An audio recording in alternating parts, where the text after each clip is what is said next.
আসসালামু আলাইকুম গাইস, কেমন আছেন আপনারা সবাই? আশা করি অনেক অনেক ভালো আছেন। আমিও ভালো আছি আলহামদুলিল্লাহ। আজকে আমরা কথা বলতে চলেছি সময়ের সবগুলো বেস্ট অ্যানিমে মুভি নিয়ে বা best movie of all the Times নিয়ে। আজকে আমি যে মুভিগুলো কথা বলবো সেগুলো শুধু আমি লিস্টই করেছি, কোনোটা র্যাঙ্ক করিনি। আপনারা চাইলে আগে পরে যেটা যখন ইচ্ছা দেখতে পারেন, কোনো সমস্যা নেই।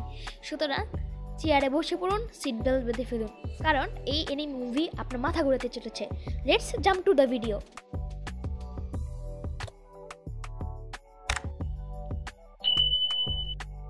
তো ফার্স্টে আমরা যে মুভিটির কথা বলবো তা হলো to see tiger and the fish. এই মুভি নিয়ে আমার কিছুই বলার নাই ভাই, এটা একটা জোস মুভি। আপনারা গিয়ে দেখে ফেলুন, কারণ এটার আমি কোনো স্পয়লার দিতে চাই না। স্পয়লার দিলে আপনার মজাটাই নষ্ট হয়ে যাবে। আর আমি এটাকে 1 নম্বরে রেখেছি, এর মানে এই না যে এটাই বেস্ট মুভি। এটা আপনার নিজের রুচির ব্যাপার। আমি বাকি মুভিগুলো এক্সপ্লেন করলে একটু স্পয়লার দিলেও আমি এই মুভির কোনো স্পয়লার দিব না। সুতরাং আপনারা গিয়ে নিজে দেখুন এবং দেখার শেষে আমাকে এসে জানান কমেন্ট বক্সে যে আপনাদের কেমন লাগলো এই মুভিটি। সো সেকেন্ডে আমরা যে মুভি নিয়ে কথা বলবো সেটি হলো গার্ডেন অফ ওয়ার্ডস। এই মুভির কিছু ক্লিপই আপনার মন জেতার জন্য যথেষ্ট, কারণ এই মুভিতে অনেক হাই টেকনোলজি বা হাই অ্যানিমেশন ইউজ করা হয়েছে। একই তো ভালো একটা স্ক্রিপ্ট প্লাস হাই অ্যানিমেশন যেই মুভিতে থাকে, ভাই এর চেয়ে ভালো কি আর কোন মুভি হয় বলেন তো?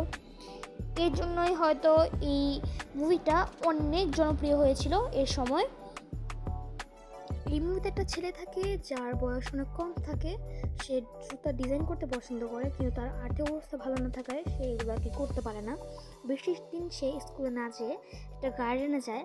এখন একদিন গার্ডেনে যেয়ে সে দেখে যে একটি মেয়ে বসে রয়েছে, কথাবার্তা বলে সে বুঝতে পারে মেয়েটি তার চেয়ে বয়সে বড়। কিন্তু সবাই যখন ওই বলতে ও আর এই মেয়েটি যখন আস্তে আস্তে গার্ডেনে যাওয়া শুরু করে, প্রতি বৃষ্টির দিন যায়, দুজনে একজন একজনকে ভালোবেসে ফেলে।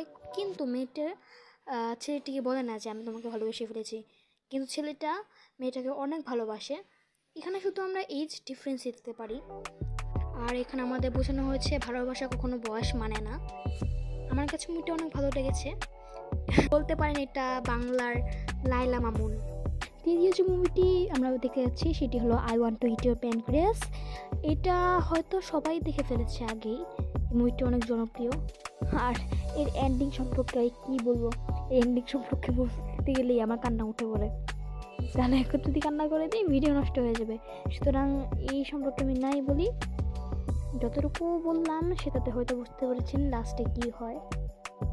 আর যারা এই মুভিটি দেখেছেন তারা একটু লাস্ট সিনটা পছন্দ করেন না অ্যাকচুয়ালি, যে লাস্টে যে জিনিসটা হয়। বাট আমার কাছে ভালো লেগেছে যে এই মেয়ের মানে আমাদের নায়িকার বান্ধবী আর আমাদের নায়ক যখন একসাথে থাকা শুরু করে, ভালো বন্ধু হয়ে যায়, নায়িকার কবরের সামনে যায়, এই জিনিসটা আমার অনেকই ভালো লাগে।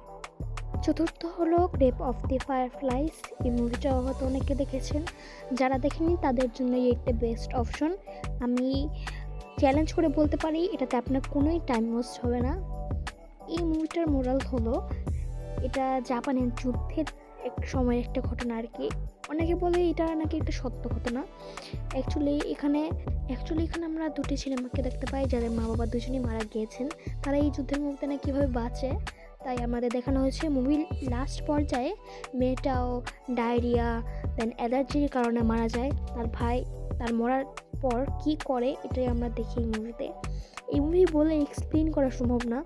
যারা মুভিটা দেখেছেন তারাই শুধু বলতে পারবেন, আর যারা দেখেননি তারা অনেক মিস করেছেন। এখনই গিয়ে দেখে ফেলুন গ্রেভ অফ দি ফায়ারফ্লাইস, সেদিন জাপানে। এরপরে যে মুভিটা নিয়ে কথা বলবো সেটি হলো 5 সেন্টিমিটার পার সেকেন্ড। এই মুভিটা অনেকেই বুঝতে পারেন না যে কি হয়। যারা বুঝেনি তাদের বোঝার ক্ষেত্রে বলে দিই, এই মুভিতে অ্যাকচুয়ালি দুটি ছেলে মেয়েকে আমরা দেখতে পাই যারা প্রথমে খুব ভালো বন্ধু হলেও তাদের স্কুল পরিবর্তন হওয়ার পর তারা চিঠি আদান প্রদান করতে থাকে। কিন্তু এক সময় গিয়ে সবাই চেঞ্জ হয়, তেমনি দুটি ছেলে মেয়েও চেঞ্জ হয়ে যায়। শুধু আসলে ছেলেটাই না, শুধু মেয়েটা চেঞ্জ হয়ে যায়। ছেলেটা যেমনকার তেমনই থাকে, শুধু মেয়েটাই হয়তো চেঞ্জ হয়ে যায়। আর এই মুভির লাস্ট সিনটা খুবই কষ্টদায়ক, কিন্তু মুভিটা আসলেই খুব সুন্দর। এখানে আমরা চেরি ব্লসমের খুবই সুন্দর সিনারি দেখতে পাই। সো আপনারা মুভিটা খুবই ভালোভাবে এনজয় করতে পারেন। 6 আমরা কথা বলবো স্পিরিটেড অ্যাওয়ে মুভি নিয়ে। এই মুভি যদি আপনি না দেখে থাকেন আপনি কিছুই দেখেন নাই।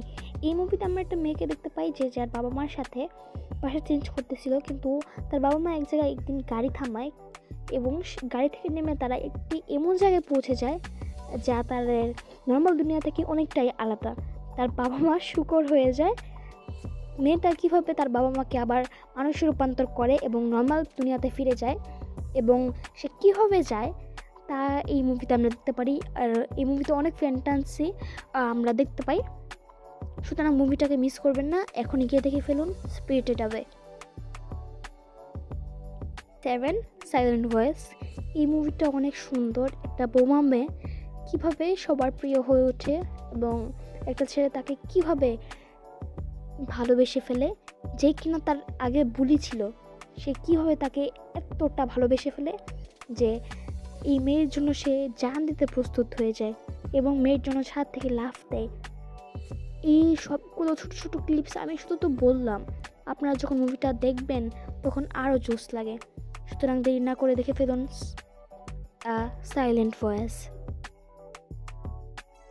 এইটা আমরা যে মুভি নিয়ে কথা বলবো সেটা হলো ওয়েদারিং উইথ ইউ। এই মুভির মতো মুভি অনেক কমই দেখা যায়। করে যদি এক্সপ্লেন করি, এই মুভির নায়ক বা ছেলের জীবন আমাদের মধ্যেই তেজপাতা থাকে, সুতরাং সে পালিয়ে টোকিও বা জাপানের মূল রাজধানীতে চলে আসে।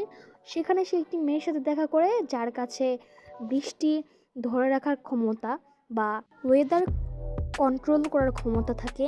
তারা দুজনে একসাথে কী করে, কী অ্যাডভেঞ্চার উপভোগ করে, তাই আমরা এই মুভিতে দেখতে পারি। সুতরাং এটা আপনার জন্য একটুও খারাপ চয়েস হবে না।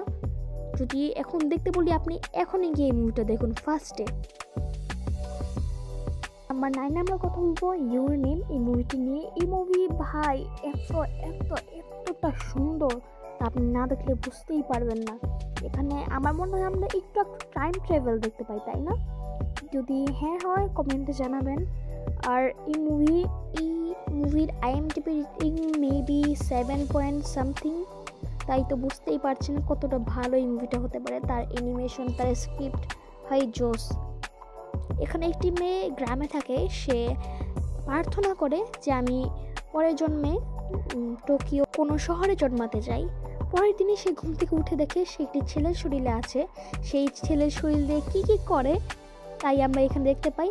সেম এই ছেলের সাথেও হয়, সে মেয়ের শরীরে এসে পড়ে। মেয়ের শরীরে সে কী করে এটা আমরা দেখতে পাই। এটা একটু ফানিও অ্যাকচুয়ালি, কিন্তু অনেক রোমান্টিকও, অনেক ফ্যান্টাসিও, অনেক অ্যাডভেঞ্চারিংও। মানে ঘুমানোর সাথে সাথে তাদের শরীর উলট পালট হয়ে যায়।